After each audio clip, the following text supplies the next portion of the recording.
racing against rapids and the clock. The fast-paced sport of canoe slalom is limited to a handful of locations across the country. Unfortunately, our canoe slalom paddlers have little to no access to enjoy their great sport and get outside. But that's set to change. It doesn't look like much yet, but Brisbane's Olympic Master Plan includes a new whitewater centre here at the Redlands. It's one of a string of new facilities in the pipeline for the 2032 Games. For the sport of paddling in Queensland, it's a game changer. For us, the only other facility to that standard is in Penrith.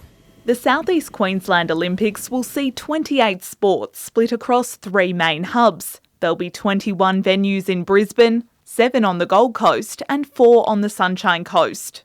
The Olympics have done away with costly old rules requiring sports to have their own purpose-built facilities. For the 2032 Games, 84% of venues will be existing or temporary, like the South Bank forecourt, which will host archery.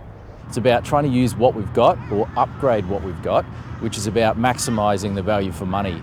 Brisbane's crown jewel, the Gabba, set to host the athletics and the opening and closing ceremonies. It's earmarked for a $1 billion rebuild, increasing its capacity to 50,000 spectators. But cricket and AFL will be displaced for years. There'll be new venues too, including a 15,000-seat aquatic centre in the Brisbane CBD for swimming and water polo, a 12,000-seat indoor facility for basketball, and a 10,000-seat gymnastics venue here at Chandler. But the price tag isn't clear. Where you've seen other cities just throwing endless amounts of money into the Olympics, that's not the way we've pitched it for Brisbane. A slice of prime riverside real estate, Hamilton will be home to Brisbane's 14,000-bed athletes' village. As for how spectators will get around, by that stage residents will have Cross River Rail, Brisbane Metro and the Coomera Connector, linking Brisbane and the Gold Coast. But more public transport and road upgrades will be needed.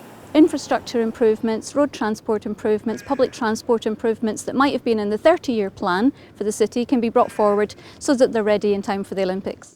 The Games have a long history of budget blowouts, but organisers say hosting the 2032 Olympics will be cost neutral. But it doesn't include the public transport or the new road infrastructure. It doesn't include the cost of security. It doesn't include the cost of the staff who will be working in the organising committee. So there's a lot of things that are not coming into that budget for staging the Games. You literally couldn't buy the type of name recognition that the Olympics would bring to a city. It'll be a decade-long balancing act to ensure the event is worth the investment. Lily Knopfling, ABC News, Brisbane.